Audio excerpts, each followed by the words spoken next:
Hello guys, good morning. It's our third day here in Rome at nandito kami ngayon right in front of the Vatican City.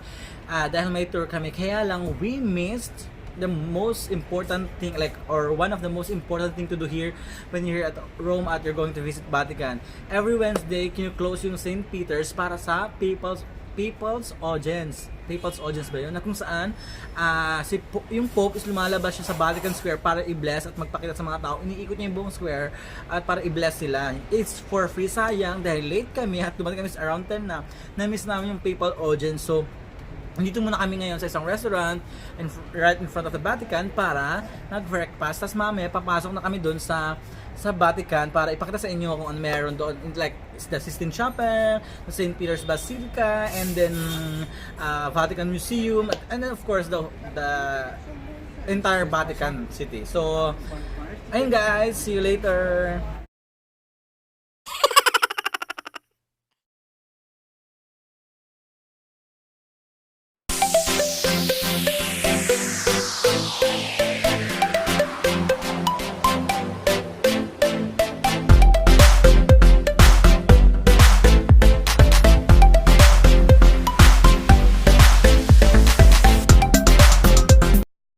Hello mga kapam, so ayun na nga, nakikita niya sa aking likuran. Nandito kami ngayon sa St. Peter's Square. Sa itong nasa likod ko, ang St. Peter's Basilica. Guys, I'm so happy to share to you, na ipakita sa inyo kung anong meron sa loob. Alam ko, I believe, lahat tayo may paniniwala, dapat irespeto at igalang ng bawat isa para maiwasan yung pagkakaunawaan, nagkakandaratal-ratal na ako, tsaka ang init.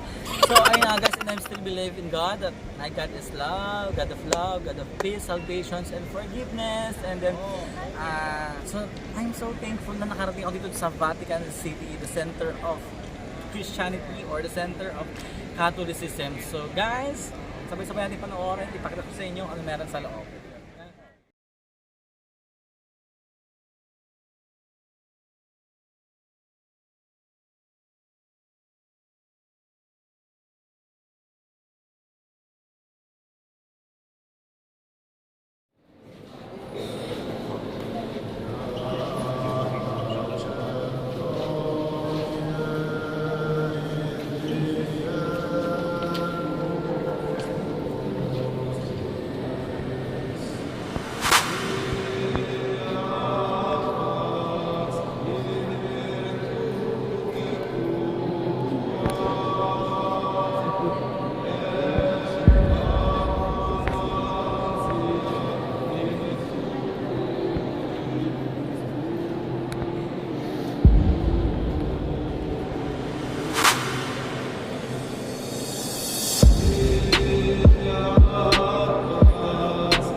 Hello guys, nandito kami ngayon sa loob ng St. Peter's Basilica kung saan ito ang pinakamalaking basilika sa buong mundo at medyo bawal tayo magpingay.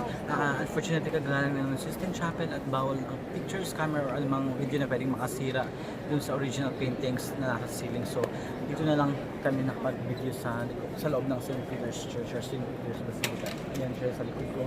Mamaya after nito is popost na ulit mga pictures and videos na nakuha namin. So para makita nyo din. Bawal kasi maingay.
Well, I didn't hear from.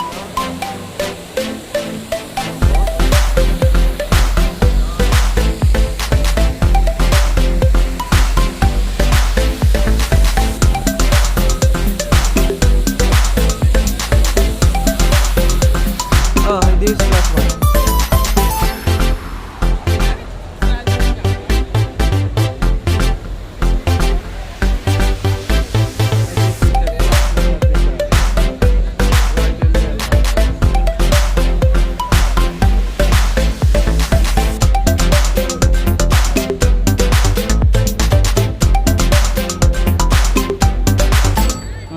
Tingnan nyo kung gaano kahaba yung pila. So I highly recommend na bumili kayo ng skip the line ticket para makapasok kasi agad kayo sa loob. Sobrang daming tao and sometimes nagli-limit daw sila. So masakla, pumila ka na ng mahaba tapos bigla silang mag-limit kasi sobrang dami ng tao na pumipila gusto makapasok sa loob. So kawawa naman, sayang din yung pagpunta mo. Andun pa yung ayun dun banda yung entrance doon kami pasok kanina. So 'di ba ang haba sa hapon na.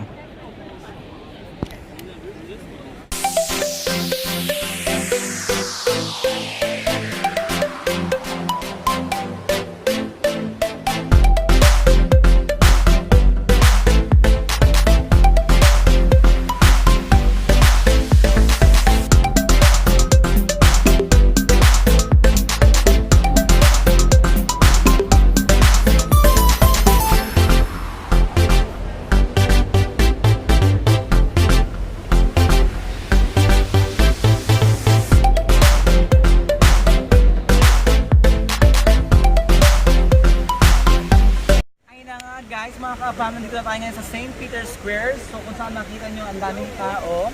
At sa likod is yung St. Peter's Basilica. Dito usually guys, every Wednesday na na-miss namin kaning umaga, nagkakar ng People's Audience or kung saan malabas ang Santo Papa para i-bless yung mga tao. It's for free, kaya lang na-miss namin, late na kami dumating. And then, dito rin alam po nag-aabang yung pag merong ihahalar or may bagong pope. Hindi ko alam kung nakikita yung chimney. Meron kasing chimney doon na pag white na usok na lumabas, it means nakapili na sila yung mga bishop. Bishop ba yun? Mali ba natin sabi ko dito? I-google nyo na lang. Pag nakapili na sila ng bagong Santo Papa, I think 120 out of 120, kailangan 80 yung maboto nila ng isang Santo. Tapos bago i-announce, white na usok na lalabas sa chimney. Pag dark or pag itim, it means wala pang napipiling bagong Santo Papa. Hindi sila pwedeng lumabas ng system chapel. Ngayon sila nakakaboto. So ayan yung St. Peter's Square. Dati nga napapanood ko sa mga balita, sa mga TV, iyak ako. Hindi ko imagine makapunta ako sa Vatican. So ayun na nga mga kaapam, kauwi lang namin galing sa whole day tour namin sa loob ng Vatican. Nakita namin sa loob yung St. Peter's Basilica, St. Peter's Square, and Sistine Chapel. And I feel so blessed and thankful na once in my lifetime nakapunta ako doon sa Center of Roman Catholicism. Diba, hindi na ako relihiyosong tao, pero I believe in God, I still believe in my God. So guys, but before, may one thing akong kinonfirm bago kami lumabas, bago ko iniwan yung lugar na yon. Kung gold ba lahat ng nakalagay doon na decoration sa altar na Upuan ng Santo Papa, pati yung mga gold daw yun, totoo yun. So, baka yun yung balikan ko mamaya mga alas 12 para, alam niya, kapag mating. Mating. Nakasarap bakbakin, makapag-uwi man lang ng ano, sa kubahit mo na sarap na gastos. Sure, kidding kasi. Pero alam niyo ba, merong kakaiba doon sa ilalim, meron siyang underground musileo na kung saan doon nakalagak lahat ng mga Santo Papa ng Vatican. Nakaka-amaze. Doon mo makikita yung nature ni Pope John Paul I, Pope John Paul II, at ni Pope John Paul XVI. Merong Calixto, merong Nicolas. Merong one thing na nakakapag-caught ng attention ko. Alam ko, Filipino siya eh. Meron isang section doon para kay San Pedro Calungsod ba yun? Alam mo, Pilipino siya guys, di ba? Nandun siya, meron siyang isang section, hindi ko siya masyado mabasa English, tapos parang Latin yung sulat. Pero nandun siya kita kung meron siyang image yun or portrait na nasa sa isang section. So nakaka-amaze na makita mo talaga sila in close up. Bawal lang kasing camera, bawal yung picture, especially sa Sistine Chapel because they avoid to those electronics gadgets like phone, flash ng camera, madamage yung original paintings siya, colors, doon nasa ceiling ng Sistine Chapel, so bawal. Pero nakapag-picture ako kahit content video. Hindi ko talaga mapigil sa sarili ko kasi ang ganda. Tapos, don't worry, hindi lang ako. Makita ko dami nila, so it's not only me, so it's fine. But as in really quick na video lang, tapos picture para lang support my YouTube channel. So that's it for today, and now tomorrow is our not flight, travel, going to Venice, and then after Venice, Milan. So see you. Thank you.